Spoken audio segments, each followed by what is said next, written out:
Hi guys, I'm here to do a mindfulness video in regards to Camp Nano in 2012. So what do you guys think when you think about mindfulness? To me, it means being generous. It means being grateful. It also means being centered and focused. And for me also, it means being spiritual, trusting my faith, and trusting that it's okay to relax. It is okay to take time away, and it is okay to be myself. To me, that is what mindfulness means. How do I incorporate mindfulness into my Nanowrimo experience? Whether it's November, July, script frenzy, or whatever you want to do. Whatever you may be partaking in. Maybe be partaking in. Okay, so I'm just going to share some experiences and give you a little exercise that I think will help you in November, April, in this case in April. What I like to do before I start writing nowadays is I like to set my intentions, because by setting intentions you're putting it out to the universe. This is what you want to do. You may have 10 minutes, so you set your intentions for that 10 minutes. In that 10 minutes you spend your time doing solely what you intend to do. By putting it out there, you're saying to the universe, this is what I am doing. Please offer your assistance. If you believe in God, like me, the universe, I believe in the universe. I say, please universe, guide me towards a productive writing session. Help me stay on the path so that I may reach my word count. Or if you have any suggestions or if you have any ideas that you would like to let me know. Help me. Guide me. Show me some different things. I've had experiences where I've been in a mindful state of peace and relaxation, and I've come up with some ideas, or I've found out about things that I never heard of before. I just trust myself. So Nano is about trusting yourself as well. It's about trusting the direction you're going in. Rather than doubting yourself, think of your first thought. And they talk about first thought, I believe, in Julia Cameron's writing, I think it is The Artist's Way or The Right to Write. And I believe in Natalie Goldberg's Writing Down the Bones. And so it's really just about your first thought. And your first thought might be, okay, well, I want to take my character on a roller coaster ride and I want to put them in, Japan. And then your second thought would be doubt. So you'd be thinking, but I don't know anything about Japan. I don't know, I've never known anything about it.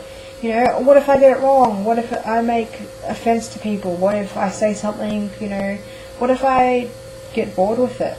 The first thought is what comes to you naturally. It's what comes from your intuition. So it's trusting that intuition. I've taken my characters on some fantastic, wonderful journeys just by trusting that first instinct. At the end of my novel that I wrote last year, my first thought was that one of my main characters was going to die. And I battled with that because I love this character so much. I love her like a child. I did not want her to die. But by the end of the novel, by trusting that instinct, I realised that she wasn't going to die in a realistic sense. She was going to die in another sense. But had I kept fighting that, I don't think my character would have gotten to the point that she did. I don't think she would have gone through things that she did. I don't think anything would have been what it was without trusting my instincts. So being mindful is trusting your instincts during Nano. And it's a very hard thing to do because there are so many doubts, especially when you're a pantser as well. There's a planner and a pantser, and a planner is someone who plans everything meticulously, and a pantser is someone who just wings it. I'm in between. Sometimes I plan, sometimes I wing it. But it's really hard if you're a pantser, because you sit there and think, oh, is this the right direction I want to go in? Is this the direction my character should go in? In November, in April, in Nano, go for it. Go for your first thought, because you can always write that out later on. But if you don't follow that, you may not know where your character's going. You may not experience these new insights. You may get stuck because you're always thinking about your doubts instead of thinking about the positives, instead of thinking about the new insights, instead of thinking about the refreshing ideas that are coming to you. Trust your instincts. Set your intentions. These are the 3 things that I've come up with recently that helps me set my intentions. I've written them on a post-it note. I will put them down below too. Basically, you can do this on a piece of paper and pen, or you can do it on a computer. These are 3 questions you ask yourself. You say, how does your writing feel? Or how does writing feel? How does it make you feel? For example, for me, writing makes me feel productive, inspired, creative. It makes me feel whole. It makes me feel connected. So I write those things. You don't have to write a speech. You can just write connected, touched, fearful, whatever. You can write those down. Then you ask yourself, why is it important to me? Why is Nano important to me? You might say, because I want to prove to people that I can write a novel in this month. Or you might say, I want to be published. My dream is to be published, and therefore I want to write a novel. So that's why it's important to me. You might say, writing is important to me because it's fundamentally who I am, which is what my reason is. I write because it's like bread and water to me. It's something that nourishes my soul. So that is why I do it, and that's why it's important. And I write that down. Or, today I might be like, writing this novel is important to me because I want to learn about my characters. I want to learn about people. I love psychology, or I love reading. Whatever your reason is, write that down. You do this every time before a session of writing, and I will guarantee that these 2 questions will at least center you in the knowledge that you're about to write, and they'll center you and inspire you and remind you why you're doing this, especially on hard days.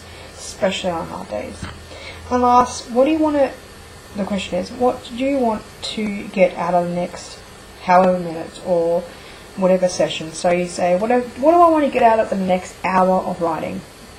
So last week I wrote and I said, I want to know about what this person dreams about. I want to get inside my character's mind. I want to know what he dreams about. So for the next hour I wrote about his dreams. I wrote a dream scene. I sort of explored that, and at the end of that I reflect. So I say, how did my experience go? How did my writing session go? It might be, writing session wasn't very productive, got 5 words done. But you look at it upon your intention. So if your intention was to write 20 words and you wrote 30 words, that's good. If you wrote 15 words, your next writing session might be, challenge myself to add an extra 30 words to my document, etc., etc. So you're building on it, you're reflecting on it, you're setting your intentions, and by setting your intentions, you're centering yourself, and you're going for your goal, and you're actually aligning yourself with yourself, with your soul, with your intentions, and with the novel as well. Like, you're saying to yourself, these are my characters. This is my intention for these characters. I'm going to spend this hour with these people, developing these people, learning who these people are, so that maybe someday other people can enjoy them. Okay, so that is one of the biggest things I would suggest you guys do, because even if you only do it once a day, because sometimes people have several writing sessions during the day, or even if you only write every couple of days, try at least once a day and see how it goes. The other thing I would say is to set up a ritual before you start, and I don't mean like slashing and blood and things like that. Not that kind of a cult kind of ritual. What I mean is something like if you have a candle, or if you have something else, like incense or whatever, even if you don't, you can just turn on the light. When you burn that candle, when you light that candle, that is when your writing session starts. And you may light the candle and then sit down and say, okay, I'm going to write, and when I finish that session, I'm going to blow out that candle. Or you may turn on the light and say, once this light goes on, that is my writing period. Once that writing period's finished, I turn off the light. And in saying that too, you can use things like incense oil as well to soothe and calm you. I like peppermint because it sort of is breezy and light, and it's really refreshing. So that wakes me up as well. So when I do my writing, I'll put some incense on, and it sort of helps set the mood, set the ritual, get it all flowing, get the inspiration flowing, and relaxes me in that sense.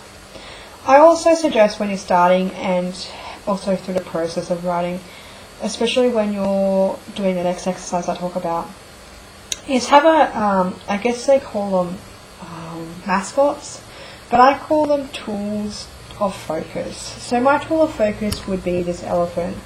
So this is going to be my tool of focus. So when I'm having a struggle, or I'm getting distracted or something like that, I'm going to put this down in front of me, and I'm going to, much like a meditation, I'm going to focus on that elephant.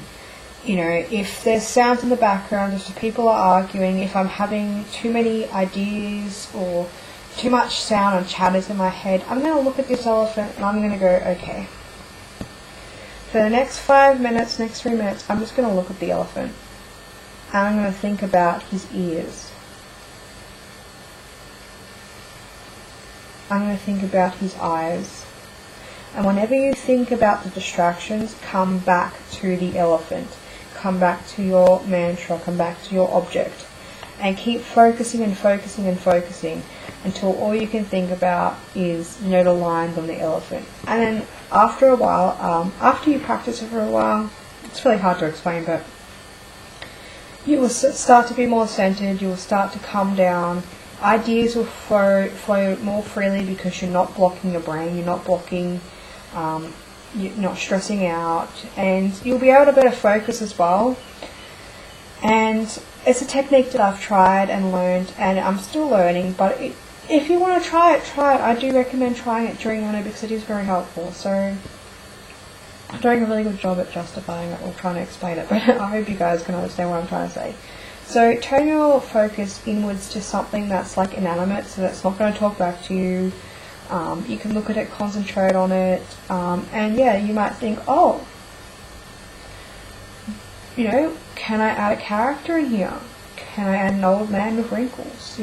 What if my character has wrinkles? And then something will spark in you because you're allowing yourself to relax. You're allowing yourself to be open. You're allowing your mind to be open. And so ideas will come, and then you'll think, oh God, and then you'll be back in the moment, And you'll be so in the moment that you won't really worry about that because the background sound, because you've learned to focus. So if you guys want me to go into more detail about those kind of focus exercises, I can do that too. Another thing is if you have, I guess these are called mantras as well. If you have anything like this, or if you like quotes, or I think it's a really fantastic thing to do before you start as well, to look at a positive quote. This one's called The Essence of Happiness, and I like to do that because it makes me feel a bit more positive about what I'm doing, or positive about my life. Like this: there is no getting around these essential ingredients: determination, effort, and time. These are the real secrets to happiness. So something like that. So things to do with writing as well. There's lots of quotes about writing and writers and dealing with writer's block and inspiration and things like that. It makes you think that there's no getting around that. If you want to do something, if you're so passionate about it, and you can become mindful about it and accept it in your heart and really go for gold, then these kind of things are only going to be positive experiences and inspire you.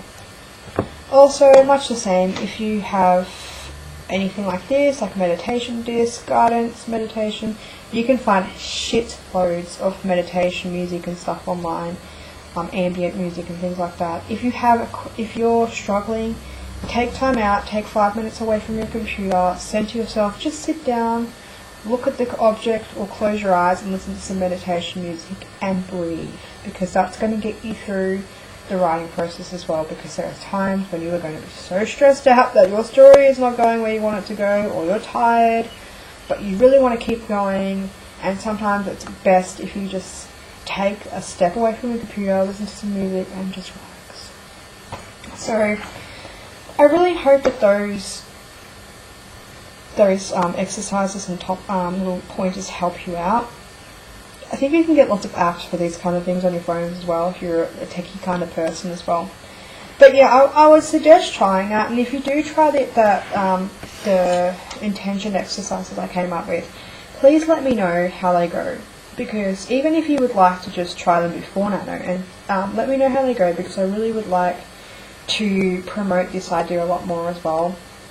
Not in the sense of making money or anything like that, but I would really like people to use it because I think it's a fantastic idea. If I do say so myself. No, I find that by setting your intentions, it's very helpful to being centered and being mindful. And mindfulness is a very important thing during Nano because it's going to get you through, it's going to be great for your mental health because your mental health does suffer a bit during Nano. And I think a lot more people will enjoy the experience a lot more when they're relaxed as well, because when you're relaxed, you're fun, you're easy, you're flowing, everything's flowing, you know, you're meeting new people, it's fantastic, it's a brilliant experience. And if your friend is struggling, let them know this, have them try it and see how they go, even if you can only get to the first question, like, how does writing make you feel?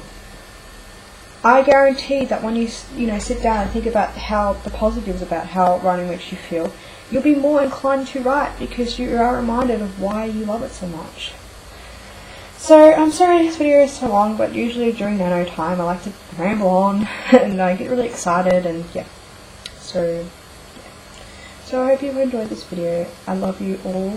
I hope you're going to have a fantastic camp. If you haven't decided yet, add me as Disposable Blair. Feel free to add me, talk to me. I'd love to talk to you guys. I love camp. I really do. And it's only 8 more days. Woohoo! Okay guys, I'm gonna go now.